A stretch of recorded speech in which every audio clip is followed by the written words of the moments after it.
got enough time left today to describe just what a mind-altering event it really is. Now this is a car from last year, so you're almost bang up to date in terms of NASCAR technology.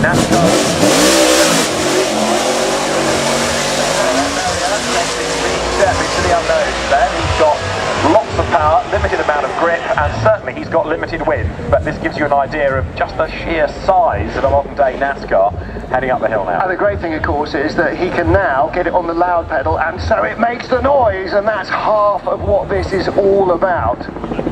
So under the bridge, heading up towards us, and then to Malton Corner. Being cautious, understandably, on his first run up the hill. Yes, Anthony Reid obviously has taught him well. If you can see Malcolm before you hit the brakes, it's too late, I think is the going driver's briefing there. And then careful past the red wall as we move to Justin Law, and now behind the wheel.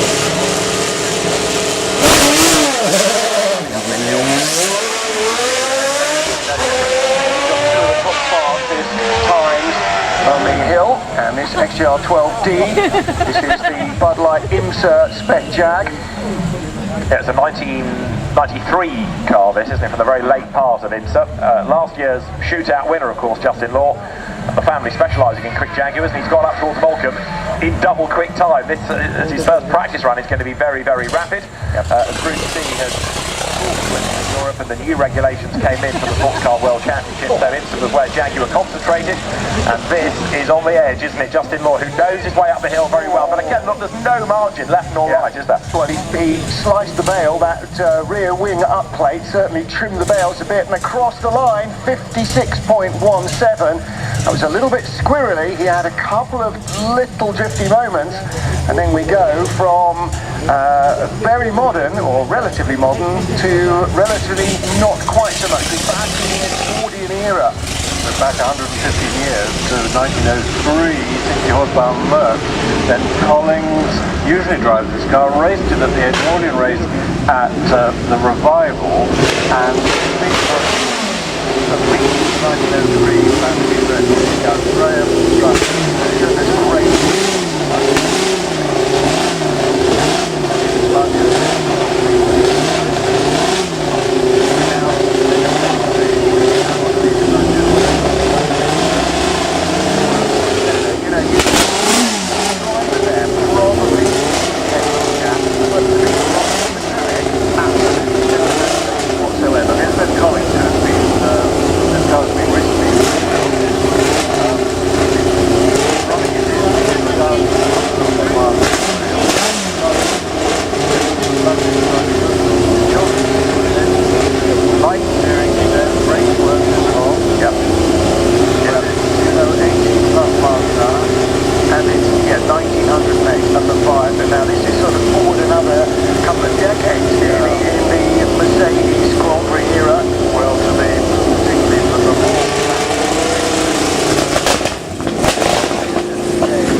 by pressing the accelerator lever right down to the floor, then you start screaming at it. Yeah, you've got a bit more speed.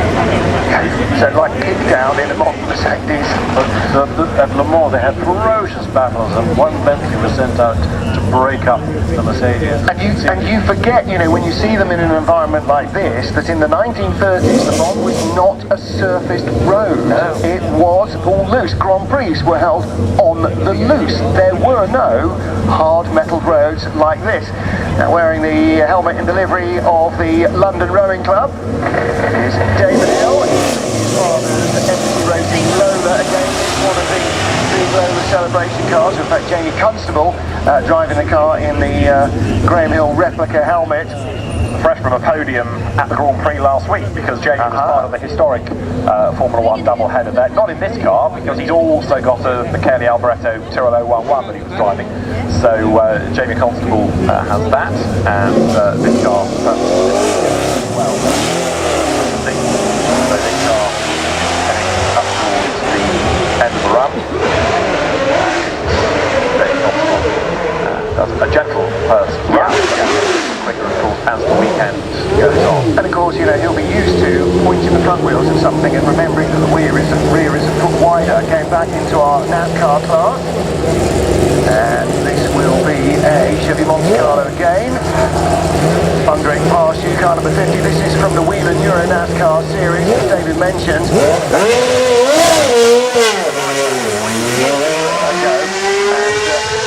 Very impressive. Now, we're used to see Corinna McLaughlin driving this ex-Michael Schumacher Benetton, but that does look like a helmet. We were told that it was going to be driven by Billy Munger. I don't think it can be. The car can't be adapted. Yeah.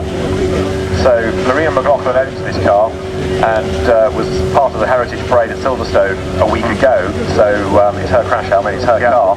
It's an ex-Schumacher Brundle era 1992 car from memory. Yeah.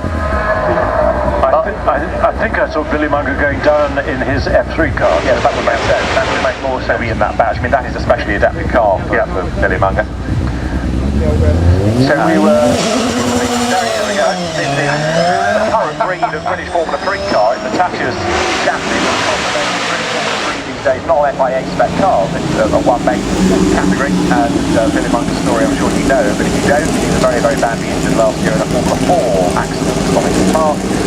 It resulted in a loss of both his legs, but he's come back to racing this year and had a podium first time out of the park. He's not done as well since, but he is back to racing.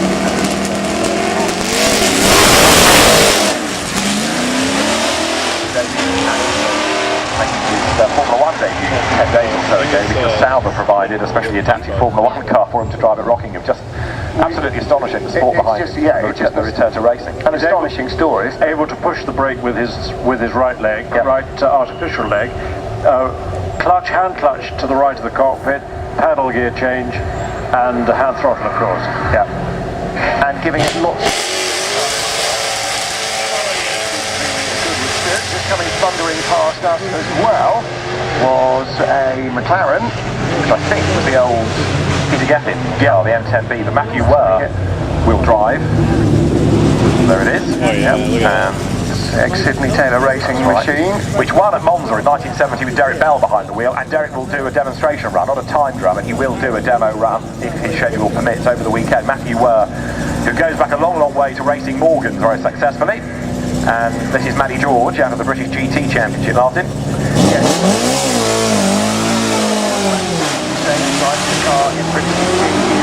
This one, the other Invictus Games one, is on Jaguar's stand, on the JLR stand, along with a whole host of other kit, including all the current road car models. Now going back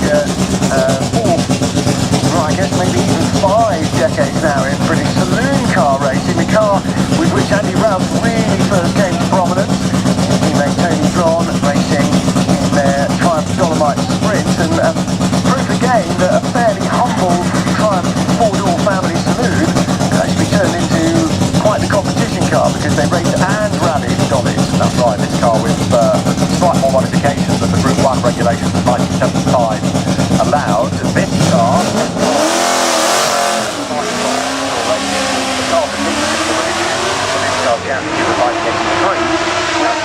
Slightly more modifications than those rules allowed. Exactly, because this car, even though in terms of points, Steve Soper was the champion, he then forced Andy Rouse was the champion, because there were all sorts of protests by Frank Sittler and the BMW teams, and then counter-protests from TWR.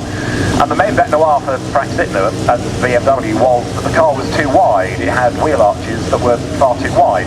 And Tom Walkinshaw's answer was, well, that's how they're sold in Africa. How many people had a Rover Vitesse in Africa remains still a great unknown. I think both of them had that car. Indeed. And for a time, TWR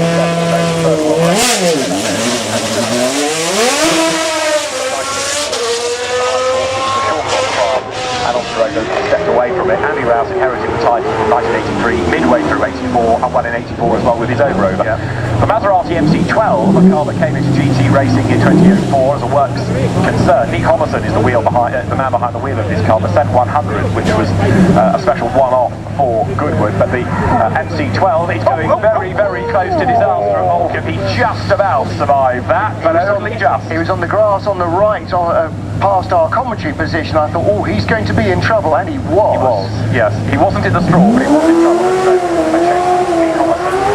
Who started his racing in the Donkervoort Cup. You can tell me any more people that came out of the Donkervoort Cup, I'll be all ears.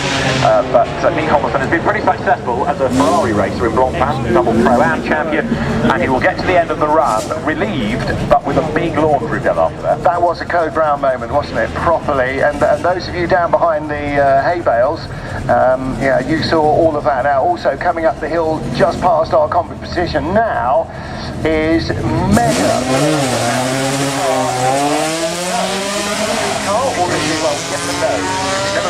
Yeah, it was an idea, it was a design to go for Jerry Marshall after Bertha and Baby Bertha, and then it kind of fell between lots of different argumentative stools to Reifenstein and Vauxhall, and so there was a shell, but nothing was ever really done with it, and the shell was sold and then sold again in the last 12 months. And so he never turned a wheel in period, so he kind of owes something to the modern day and something out to the history, but it's the first time he's been on track. Henry Mann in a Mark 1 Ford Escort. Tom Christensen is due to pedal this over the course of the weekend as well. Of course, it's a Ford Escort anniversary this year as well, isn't it? Oh, is it? 50 years 50th year, yeah. Yeah, that would make 60? 60, 50. Time marches on. 68? Yes, I suppose it probably was. Yeah. Don't make us feel any older than we already are. No, well, but we've not just got race cars doing time runs, we've got rally cars as well, including the Carlos Sainz Ford Escort. I'm not sure if this is in full tarmac spec. It's not rolling too much, so there is a likelihood that, by the way, there is a Mini Cooper S wailing up the hill as well ahead of this. But always good to see these Repsol colours. Carlos Sainz competing for Ford, won the Acropolis among other events in it. Yeah, all right, okay. While two members of the commentary team remain breathless and try to control their inner demons. What a marvellous car. The Alfa Romeo 155 TF, the twin spark Silverstone, but absolutely blitzed everybody when he first came into the British Touring Car Championship in 1994. Talking about rules and fringing around the edges of grey areas. Grey areas, exactly, yeah. Nini Russo, who was running Alfa Corsa, came up with a great idea of putting a rear wing on the boot. If you bought the road car, there were these bits in the boot that you could therefore make into a rear wing. That cylinder as well, yeah. And of course, they did race cars because it all got to a head, and Alfa Romeo argued with Alan Gow and sent the car to league.